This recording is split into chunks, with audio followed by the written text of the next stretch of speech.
Assalamualaikum warahmatullahi wabarakatuh. Halo adik-adik, perkenalkan nama kakak Rohmati Muniratul Zuhriyah. Di sini kakak akan menjelaskan materi tentang partikel penyusun benda dan makhluk hidup. Tahukah kalian bahwa semua hal yang ada di alam ini tersusun atas partikel yang sangat kecil? Yang disebut apa ayo? Nah, partikel yang sangat kecil itu disebut dengan atom.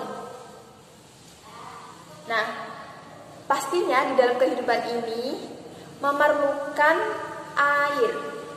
Karena air itu merupakan sesuatu yang sangat penting bagi kehidupan di bumi ini. Karena apa? Peran air itu digunakan sebagai minum, untuk mencuci baju, dan sebagainya. Nah, kalian tahu nggak sebenarnya itu air tersusun dari apa sih? Ayo, ada yang tahu nggak? Nah, air itu tersusun atas 2 atom H dan juga 1 atom O, atau yang biasa dikenal dengan H2O. Molekul H2O ini tersusun sehingga membentuk air. Nah, kalian sudah tahu apa belum? Apakah itu atom dan juga molekul? Nah, kalau kalian belum tahu, marilah kita pelajari berikut ini.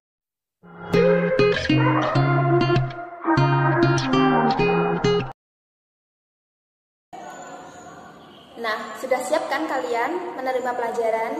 Nah, yang pertama yang akan kita pelajari yaitu tentang partikel dalam benda dan makhluk hidup. Nah, pengertian dari partikel adalah bagian yang terkecil dari suatu materi yang masih mempunyai sifat dari suatu materi tersebut. Partikel dapat berupa atom, molekul, dan juga ion. Atom adalah bagian terkecil dari suatu unsur yang masih memiliki sifat dari unsur tersebut. Sedangkan atom-atom yang bergabung akan membentuk suatu molekul. Jadi bisa dikatakan bahwa molekul merupakan penggabungan antara 2 atom atau lebih melalui ikatan kimia tertentu. Molekul dapat tersusun sedemikian rupa sehingga menjadi suatu struktur tertentu. Misalnya pada air. Air itu kan terdiri dari 2 atom H dan juga 1 atom O, atau biasa yang dikenal dengan molekul H2O. Selain pada makhluk hidup, benda seperti yang ada di sekitar kita, misalnya kayu, pensil, buku, dan sebagainya, itu juga tersusun atas atom dan juga molekul. Molekul-molekul tersebut tertata sedemikian rupa sehingga memberikan sifat-sifat tertentu. Misalnya pada plastik. Plastik mempunyai sifat yang lentur karena memiliki molekul yang struktur rantainya itu panjang dan terdapat rongga antar molekulnya. Sedangkan pada kayu bersifat padat karena struktur rantainya itu saling berdekatan dan tidak terdapat rongga di antara rantai molekulnya. Dan ukuran molekul sangatlah kecil sehingga tidak dapat diamati oleh mata kita ataupun dengan mikroskop yang sederhana. Nah, sifat-sifat suatu materi yang berbeda dapat terjadi karena disusun oleh molekul yang berbeda. Selain itu, juga dapat disebabkan oleh perbedaan susunan molekul-molekul pada materi tersebut. Misalnya, kita bisa ambil contoh pada kayu dan juga pada amilum yang ada di kentang. Kalau kayu itu misalnya di pensil, itu di dalam kayu terkandung selulosa. Sedangkan di dalam kentang atau umbi-umbian terkandung zat pati atau amilum yang dapat kita makan. Pati disusun oleh molekul-molekul yang berantai panjang. Rantai panjangnya tersebut disusun oleh unit-unit molekul yang lebih sederhana atau yang disebut dengan glukosa. Antara molekul glukosa yang satu dengan yang lainnya dihubungkan oleh ikatan glikosida yang merupakan ikatan kimia yang terjadi antara molekul monosakarida dan juga gula sederhana. Molekul glukosa yang menyusun amilum tersusun atas atom C, H, dan juga O dengan perbandingan tertentu. Sedangkan pada kayu juga tersusun atas atom C, H, dan juga O. Tetapi kenapa sih kok kayu tidak bisa dimakan, sedangkan kentang itu bisa dimakan? Ayo, ada yang tahu nggak?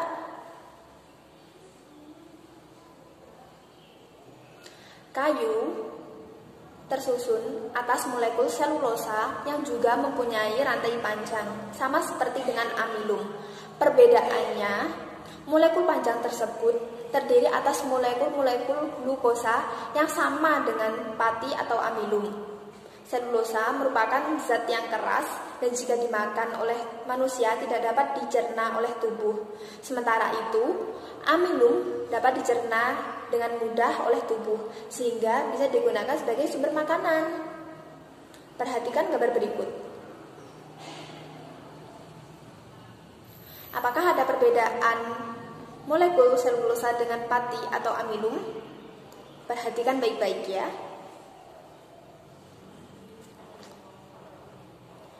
Selulosa dan amilum mempunyai molekul penyusun yang sama, yaitu glukosa. Tetapi jenis ikatan yang menghubungkan antara molekul glukosanya itu berbeda.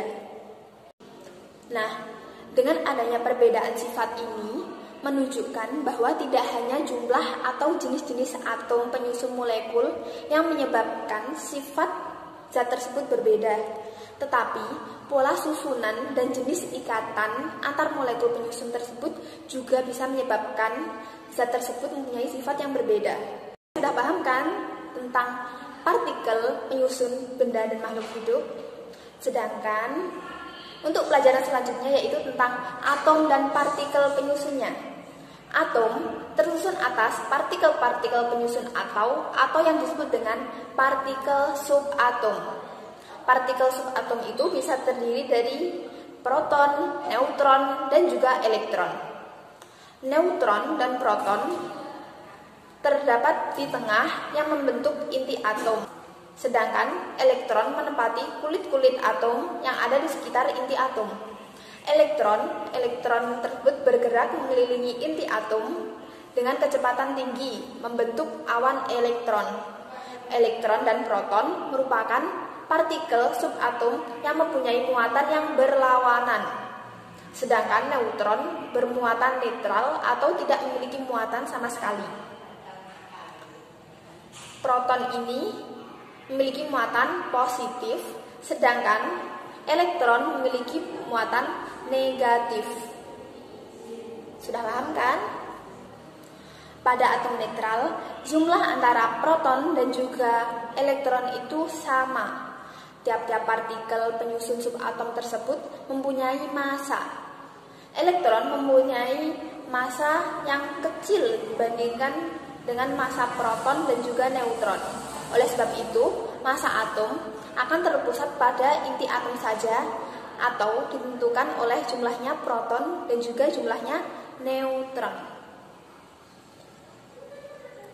Sedangkan atom-atom yang bermuatan atau partikel antara proton dan juga elektronnya itu tidak sama akan menghasilkan muatan tertentu yang disebut dengan ion. Para ilmuwan telah mempelajari atom sejak ratusan tahun yang lalu. Para ilmuwan tersebut telah mengemukakan berbagai macam teori tentang atom. Teori yang satu akan tergantikan oleh teori yang lain atau teori yang baru apabila ada data atau fakta baru yang bisa menggantikan teori yang lama. Nah, agar kalian paham tentang apa saja sih teori atom tersebut, mari kita simak berikut ini. Model atom Dalton. John Dalton adalah ilmuwan yang pertama mengembangkan model atom pada tahun 1803 hingga 1808. Hipotesis Dalton digambarkan dengan model atom sebagai bola pejal seperti tolak peluru. Teori atom Dalton didasarkan pada anggapan bahwa semua benda terbuat dari atom. Atom-atom tidak dapat dibagi maupun dipecah menjadi bagian lain. Atom-atom tidak dapat dicipta maupun dimusnahkan. Atom-atom dari unsur tertentu adalah identik satu terhadap lainnya dalam ukuran, massa, dan sifat-sifat yang lain. Namun, mereka berbeda dari atom-atom dari unsur-unsur yang lain. Dan yang terakhir yakni perubahan kimia merupakan penyatuan atau pemisahan dari atom-atom yang tak dapat dibagi, sehingga atom tidak dapat diciptakan ataupun dimusnahkan. Sayangnya, teori Dalton tidak dapat menjelaskan bagaimana atom sebagai bola pejal dapat menghantarkan arus listrik. Padahal, listrik adalah elektron yang bergerak. Ia tak sempat membuktikan partikel lain yang menghantarkan arus listrik. Teori Dalton dianut hingga ratusan tahun kemudian hingga akhirnya dipatahkan oleh ilmuwan setelahnya, yakni model atom Thomson. Model atom Thomson. Pada abad ke-20, J.J. Thomson menggambarkan atom seperti bola roti dengan taburan kismis. Bola itu padat dan bermuatan positif. Di permukaannya tersebar elektron yang bermuatan negatif. Thomson membuktikan adanya partikel lain yang bermuatan negatif dalam atom. Ia mematahkan anggapan Demokritos dan Dalton bahwa atom adalah partikel terkecil.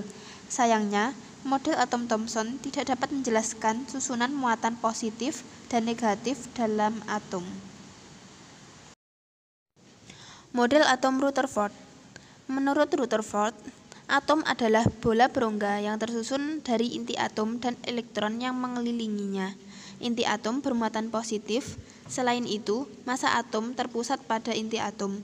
Model ini persis seperti bagaimana planet mengelilingi matahari. Namun, model atom Rutherford tidak dapat menjelaskan mengapa elektron tidak jatuh ke dalam inti atom.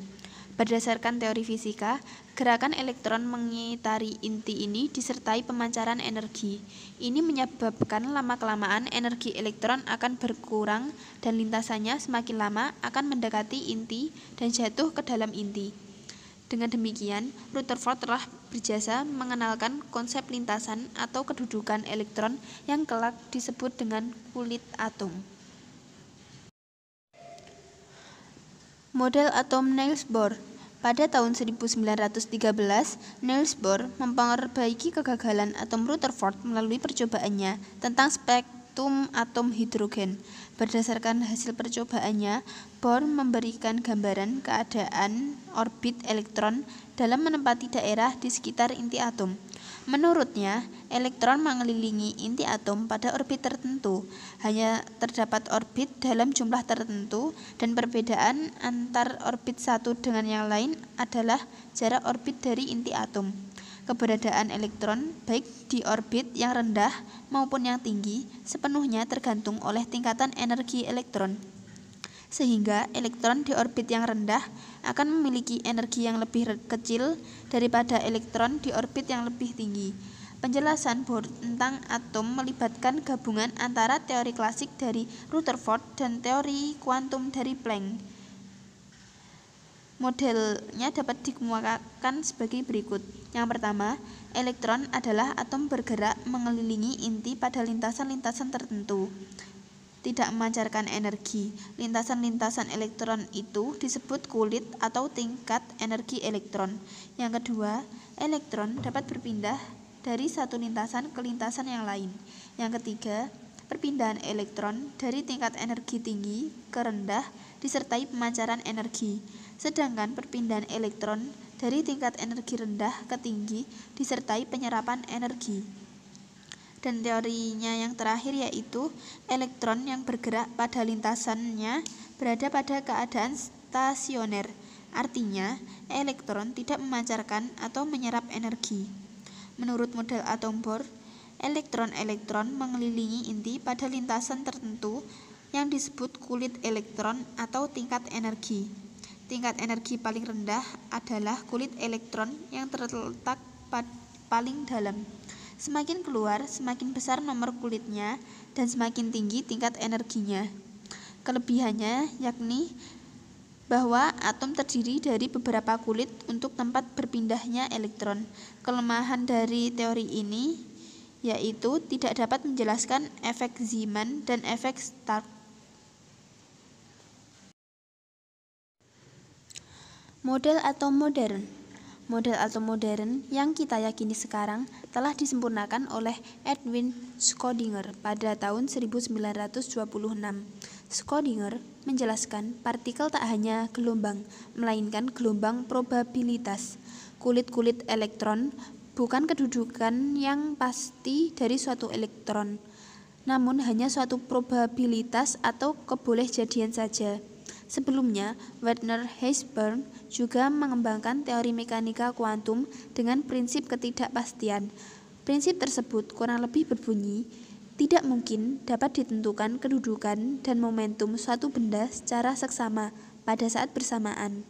Yang dapat ditentukan adalah kebolehjadian menemukan elektron pada jarak tertentu dari inti atom. Awan elektron di sekitar inti menunjukkan bolehjadian tempat elektron.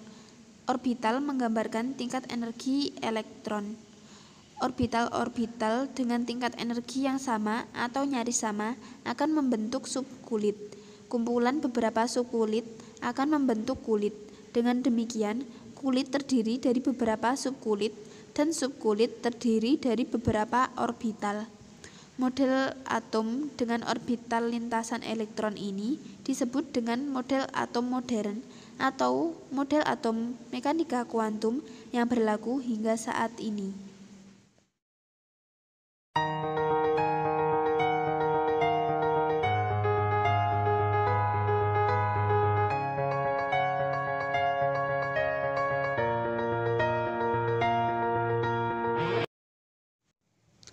Nomor atom dan massa atom. Semua atom dalam suatu unsur yang sama memiliki jumlah proton yang sama di dalam intinya. Jumlah proton ini unik untuk setiap unsur dan dijadikan sebagai dasar nomor atom. Nomor atom ditentukan oleh banyaknya jumlah proton dan banyaknya jumlah elektron. Sedangkan atom yang satu berbeda dengan atom yang lain karena mempunyai jumlah elektron, proton, dan neutron yang berbeda. Jika dua atom mempunyai massa atom berbeda, maka jari-jari kedua atom itu akan berbeda pula. Bisa dituliskan bahwa nomor massa merupakan jumlahnya proton ditambah jumlahnya neutron. Karena jumlahnya proton dan neutron ini letaknya di tengah, sedangkan jumlah elektron tidak mempengaruhi karena elektron memiliki massa yang sangat kecil. Di dalam setiap unsur pasti dituliskan lambang unsur. Lambang unsur ini biasanya ditulis sebagai berikut ini. Nah, keterangannya A merupakan nomor massa, Z merupakan nomor atom, dan X merupakan lambang unsur. Kalau kalian belum paham, berikut contohnya.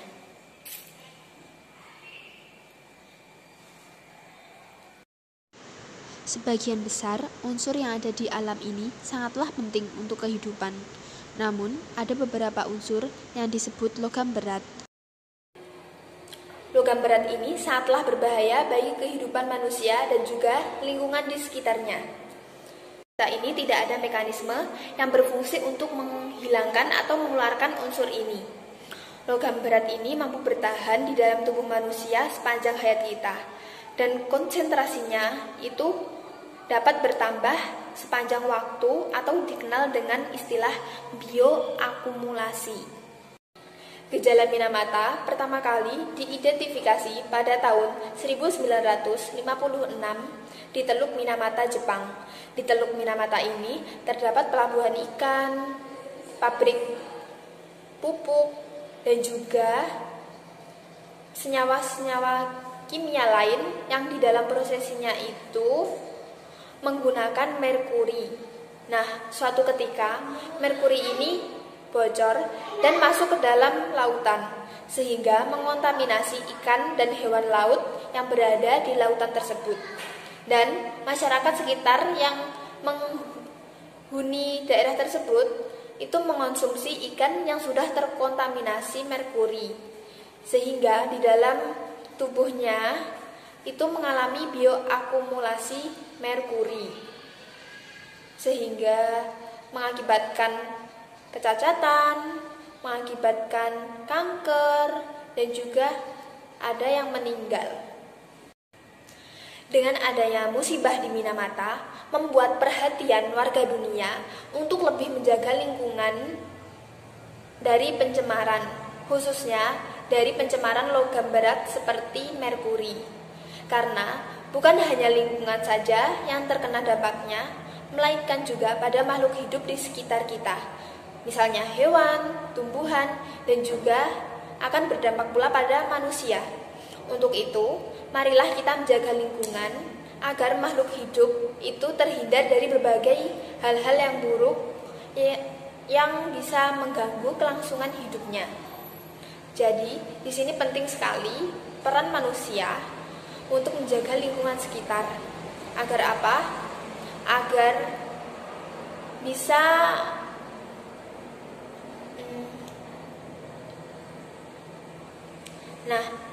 di sini hikmah yang dapat kita ambil adalah kita harus menjaga lingkungan kita dari hal-hal yang dapat menyebabkan sesuatu keburukan dari lingkungan tersebut. Misalnya, yaitu yang ada di Teluk Minamata. Di dalam Teluk Minamata itu terdapat pencemaran lingkungan yang berasal dari merkuri. Nah, merkuri ini sangatlah berbahaya bagi kehidupan manusia. Oleh sebab itu, kita harus menjaga lingkungan kita agar tetap bersih, agar tetap sehat dan juga nyaman, dan terhindar dari hal-hal yang buruk yang dapat berakibat pada hewan, tumbuhan, dan juga manusia yang ada di sekitar lingkungan tersebut. Oke? Kalian sudah paham kan?